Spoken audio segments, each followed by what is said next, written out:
Lyca production சுபாஷ் கரன் வழங்கும் super star Rajinikanth, Vishnu Vishal மற்றும் விக்ராந்த் நடிப்பில் டைரக்டர் ஐஸ்வர்யா ரஜினிகாந்த் தயாரிப்பில் இசை புயல் ஏஆர் ரஹ்மான் இசையில் உருவாகியுள்ள லால் சலாம் திரையரங்குகளில் வெற்றிகரமாக ஓடிக்கொண்டிருக்கிறது. இந்திய பிரதமர்களில் மக்களுக்கு அதிகம் பிடித்தவர் நரேந்திர மோடி என புதிய தலைமுறை மற்றும் தி ஃபெடரல் இணையதளம் நடத்திய கருத்து கணிப்பில் தெரிய வந்துள்ளது. தற்போதுள்ள எதிர்க்கட்சித் தலைவர்களில் சிறந்த பிரதமர் வேட்பாளர் ராகுல் காந்தி என்றும் தெரிய வந்துள்ளது. நாடாளுமன்ற தேர்தலையொட்டி புதிய தலைமுறை மற்றும் தி ஃபெடரல் இணையதளம் நாடு முழுவதும் தேர்தலுக்கு முந்தைய கருத்து கணிப்பை நடத்தியது. இந்த கருத்து கணிப்பின் முடிவுகள் படிப்படியாக வெளியிடப்பட்டு வருகின்றன. கருத்து கணிப்பில் பங்கேற்றவர்களிடம் தேசிய அளவில் சாதிவாரி கணக்கெடுப்பு நடத்த எதிர்க்கட்சிகள் வலியுறுத்துவதை ஏற்கிறீர்களா என கேள்வி எழுப்பப்பட்டது. இதற்கு சுமார் 54 விழுக்காடு பேர் ஏற்கவில்லை என தெரிவித்தனர். அதிகபட்சமாக தெற்கு மண்டலத்தில் 62 விழுக்காடு பேர் தேசிய அளவில் சாதிவாரி கணக்கெடுப்பு நடத்த வலியுறுத்துவதை ஏற்கவில்லை என கூறியுள்ளனர். ஒரே நாடு ஒரே தேர்தல் திட்டத்தை அமல்படுத்த மத்திய அரசு பரிசீலித்து வருவதை ஏற்கிறீர்களா என கேட்கப்பட்ட கேள்விக்கு தேசிய அளவில் 61 விழுக்காடு பேர் ஏற்பதாக கூறியுள்ளனர். அதிகபட்சமாக மேற்கு மண்டலத்தில் 70 விழுக்காடு பேர் ஒரே நாடு ஒரே தேர்தல் திட்டத்திற்கு ஆதரவு தெரிவித்துள்ளனர். அதிகபட்ச எதிர்ப்பு தெற்கு மண்டலத்தில் பதிவாகியுள்ளது. இந்திய பிரதமர்களில் உங்களுக்கு பிடித்த முதன்மையான 3 பேர் யார் என்ற கேள்விக்கு நரேந்திர மோடி என கிட்டத்தட்ட 62 விழுக்காடு பேர் தெரிவித்துள்ளனர். மேற்கு மண்டலத்தில் 72 விழுக்காடு பேரும் கிழக்கு மண்டலத்தில் 63 விழுக்காடு பேரும் பிரதமர் மோடியை குறிப்பிட்டுள்ளனர். 2ஆம் இடத்தில் அடல் பிகாரி வாஜ்பாயும் 3ஆம் இடத்தில் இந்திரா காந்தியும் உள்ளனர். மன்மோகன் சிங் 4ஆம் இடத்திலும் ஜவஹர்லால் நேரு 5ஆம் இடத்திலும் உள்ளனர். ராஜீவ்காந்தி, நரசிம்மராவ், விபி சிங் ஆகியோர் முறையே 6, 7 மற்றும் 8ஆம் இடத்தில் உள்ளனர்.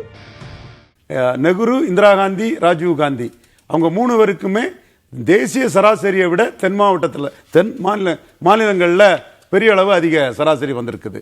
மற்ற வாஜ்பாய்க்கு தேசிய சராசரியை விட வடக்கு மேற்குல அதிகம் வந்திருக்குது, தெற்குல குறைவு தான்.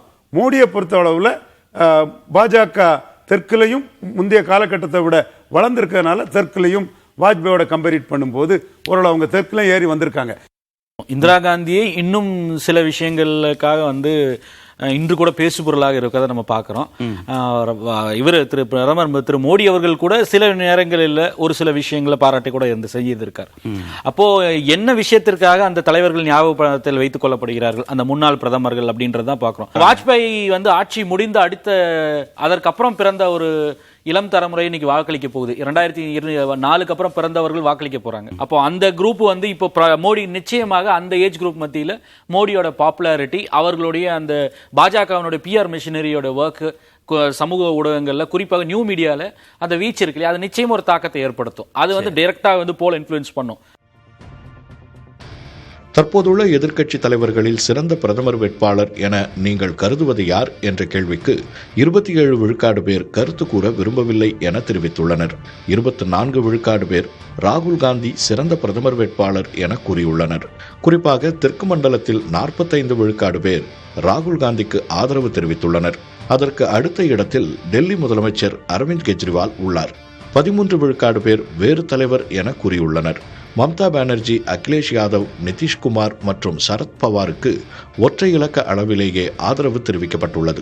தேர்தல் முடிவுகளில் முக்கிய இடம் வகிக்கும் 19 மாநிலங்களில் பரவி கிடக்கும் 82 தொகுதிகளை தேர்வு செய்து 1314 இடங்களில் தேர்ந்தெடுக்கப்பட்ட கேள்விகளின் மூலம் மக்களின் கருத்தறியப்பட்டுள்ளது.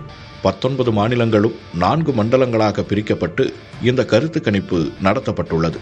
தொகுதிக்கு குறைந்தது 400 பேர் என்ற அடிப்படையில் 82 தொகுதிகளில் 35,905 பேரிடம் கருத்தறியப்பட்டது. இந்த கருத்து கணிப்பு 2023ஆம் ஆண்டு நவம்பர் முதல் 2024ஆம் ஆண்டு ஜனவரிக்கு இடைப்பட்ட காலத்தில் மேற்கொள்ளப்பட்டது. மெகா கருத்து கணிப்பின் அடுத்த பகுதி புதன்கிழமை ஒளிபரப்பப்படும். லைகா புரொடக்ஷன் சுபாஷ் கரன் வழங்கும் சூப்பர் ஸ்டார் ரஜினிகாந்த், விஷ்ணு விஷால் மற்றும் விக்ராந்த் நடிப்பில் டைரக்டர் ஐஸ்வர்யா ரஜினிகாந்த் தயாரிப்பில் இசை புயல் ஏஆர் ரஹ்மான் இசையில் உருவாகியுள்ள லால் சலாம் திரையரங்குகளில் வெற்றிகரமாக ஓடிக்கொண்டிருக்கிறது.